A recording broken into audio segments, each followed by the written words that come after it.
السلام عليكم ورحمة الله وبركاته. داود يالكسو دواد برامج gaar oo ku saabsan shir maanta ka dhacay Buuhoodle gaar ahaan hotelka Cabdiqani Balance oo isugu yimaadeen labada gole ee maamulka Khaatimo. Shirkan waxa goobjoog ah madaxweynaha Khaatimo Professor Cali Khaliif Galeer, qaar ka mid ah golaha wasaaradda Khaatimo, gudoonka baarlamaanka Khaatimo Maxamuud Sheekh Cumar iyo mas'uuliyiin kale. Waxaana shirkan maamulka Khaatimo ay ku taageereen wada hadalkii dhexmaray maamulka Khaatimo iyo Somaliland ee dhawaan ka dhacay magaalada Caynaba. Uguranka waxa ka hadlay madaxweyne Cali Khaliif Galeer oo ku dheeraaday ahmiyadda ay Khaatimo uga fadhido inay Somaliland wada hadal galaan. Waxaan uu sheegay inay si weyn u soo dhaweynayaan wada hadalladaasi. Madaxweyne ku-xigeenka Khaatimo Cabdulle Maxamuud Haybe Cagaloole ayaa isna halkaa ka hadlay. Waxaana sidoo kale halkaa ka hadlay afhayeenka baarlamaanka Khaatimo Maxamuud Sheekh Cumar Xasan oo sheegay ka baarlamaan ahaan in Khaatimo ay sharci u leedahay in wada hadal la gasho Somaliland iyo waliba maamulada kale ee dalka Soomaaliya ka jira.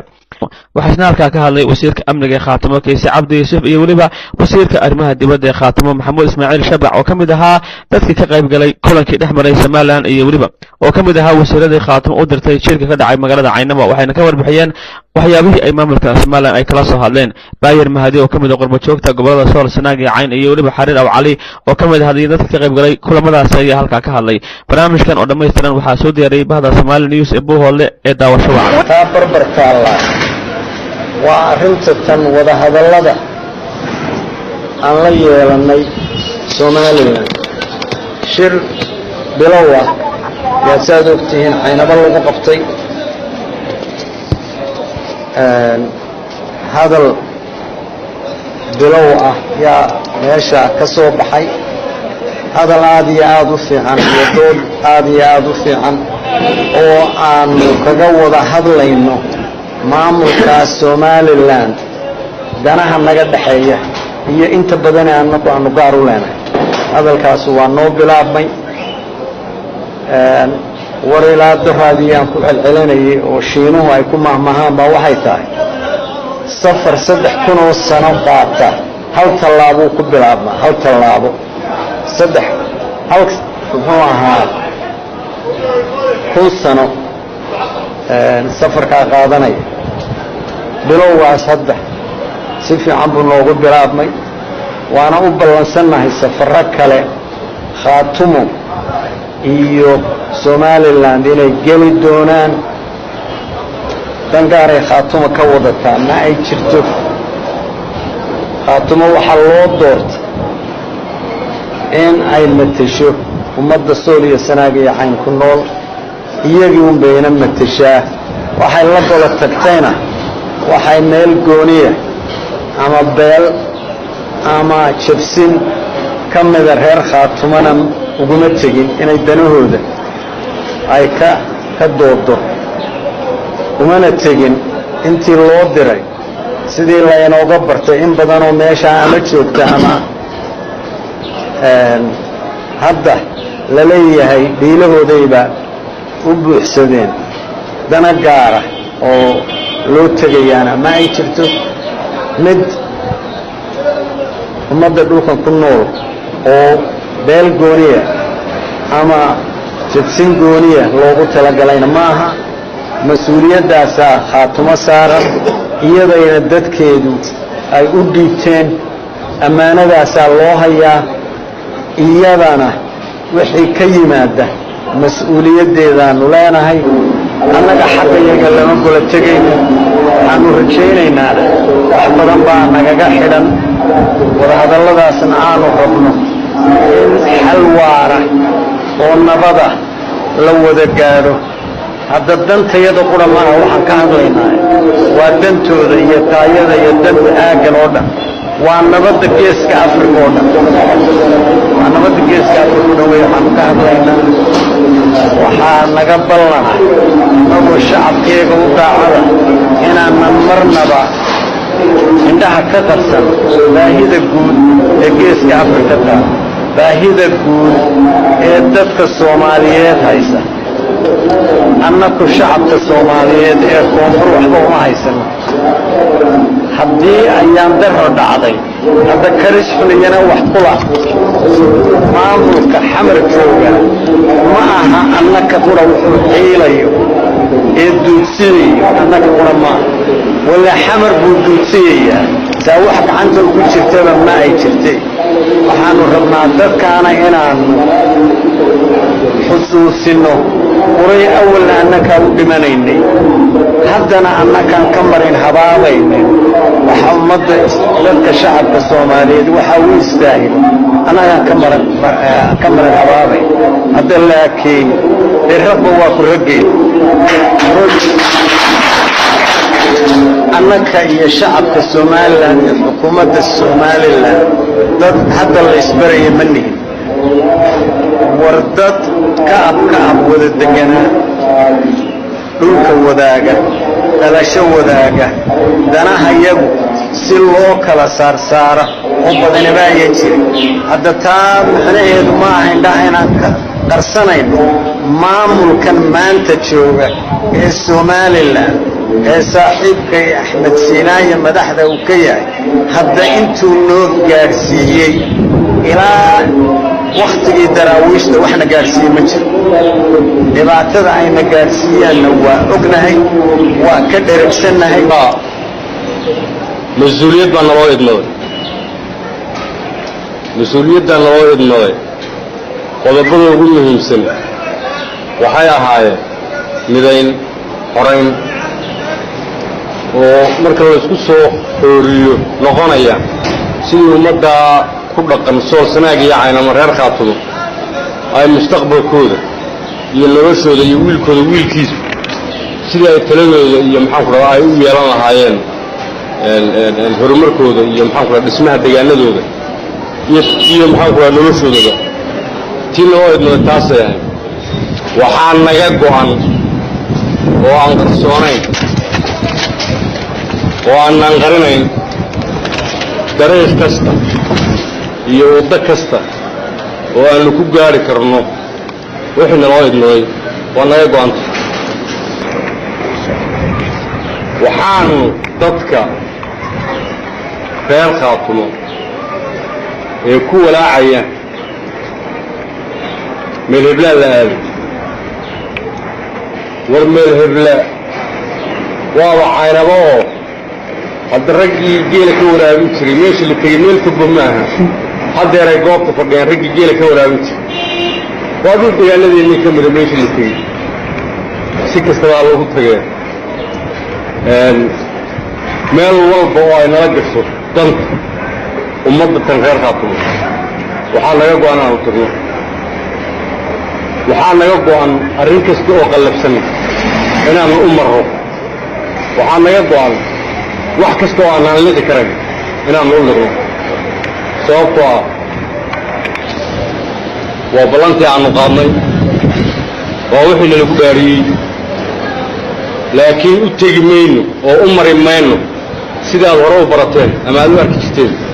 kii aan warbaahinta ka sheegay 5tii bishii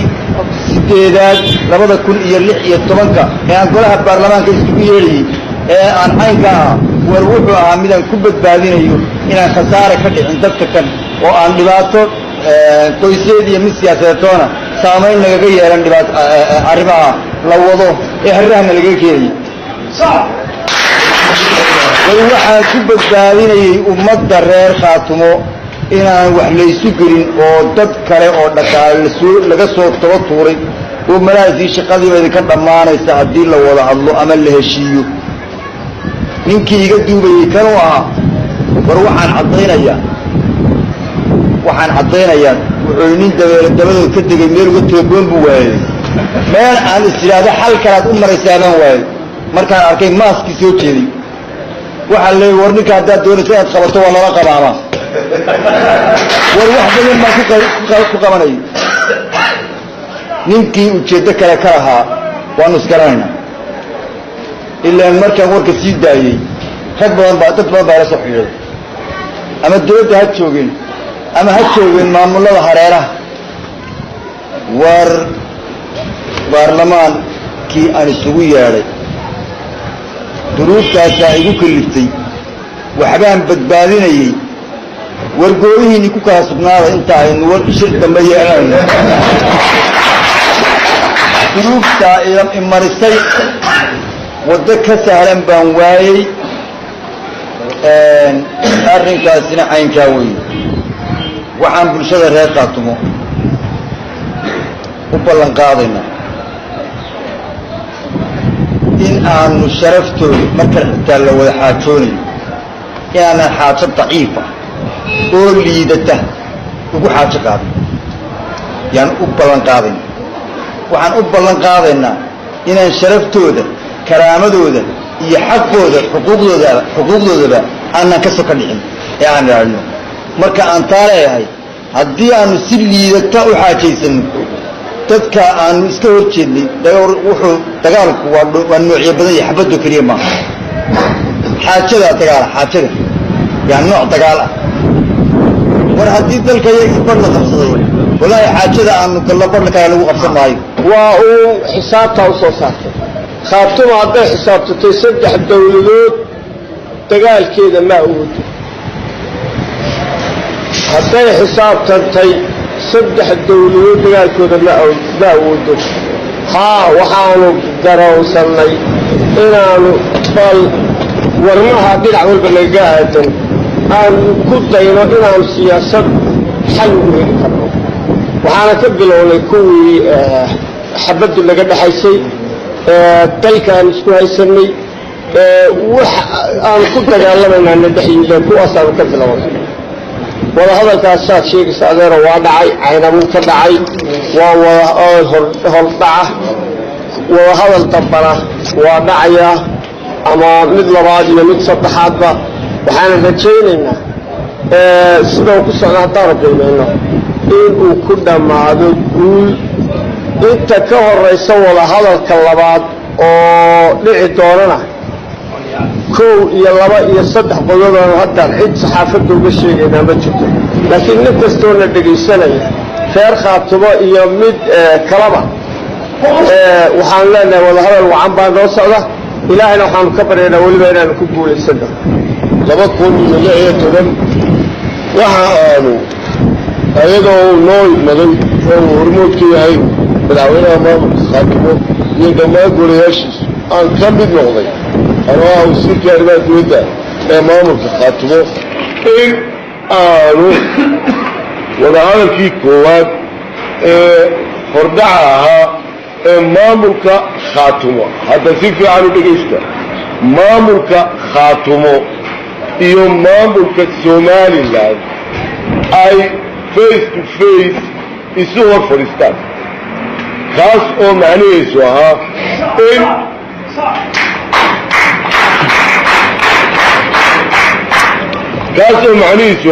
in annaga iyo maamulka somaliland oo wax aad u fara badani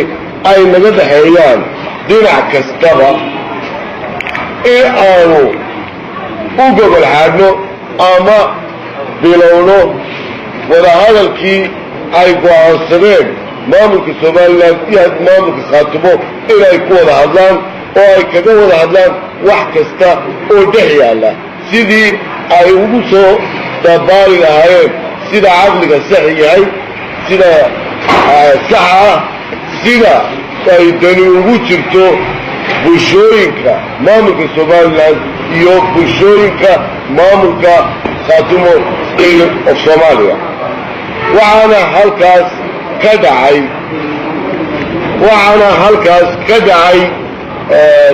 goobta magaalada caynabo la yidhaahdo sanadkii koowaad waxa uu dhacay si aad u qurux badan si wanaagsan si yeelan karta ididiilo iyo dhiirigelin inay sii socdaan wadahadallo kale oo ka sii culus oo ka sii maskab weyn oo ka sii madal ballaaran inuu sii socdo hadalkaasi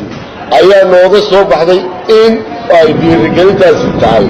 sidaa awgeed waxaan doonayaa uu ku soo gabagabeynayaa inaan bulshada khaatumo iyo bulshooyinka kaleba u caddeeyo in ay hawshii naloo idmaday ee ahayd ummaddan dadkan iyo dalkan ku nool sidii ay uga mid noqon lahaayeen uga xaan lahaayeen in bulshada soomaaliyeed ay ka yihiin qaybtooda dalka waa ogtiin burbur baa dhacay dawladdu shakiga badan ha la iska saaro shakiga badan ha layska saaro meelaad joogtaan bana mashruucan wadahadalka somalilan iyo khaatumo hala taageero meelaad joogtaan waxaan shacabka reer khaatumo meelay joogaanba ka codsanayaa kuwa khaladka loo sheegay kuwa miidiyaha tegey kuwa sida khaldan dhegta ay ugu saareen maamulada hareeraha inaga xigaan qaar shaki ka qaba kuraastooda in laga qaato iyo kuwa xasarad mooye wax kaleba aanu joogin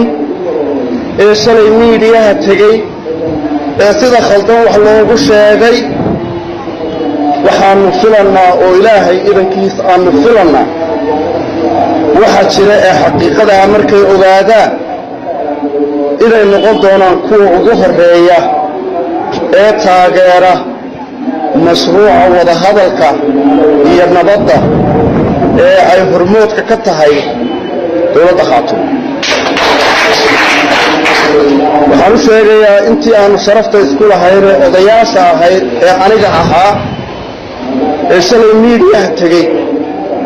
waxaa ka fiicnayd inaad war qaadataan inaad noo timaadaan inaadna waxna weydiisaan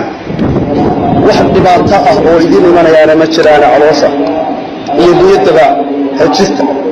oo hawsha qayb ka qaata odayaashana intaasaan leeyahay waxaan naftayda faraya anigu xukuumadda kama tirtani maamulkana kama tirtani laakiin muwaadin khaatumaan waxaan ballan qaadayaa inta hawlahaasi socdaan af iyo adib inaanan kala hadhin ilaa ay midho dhasho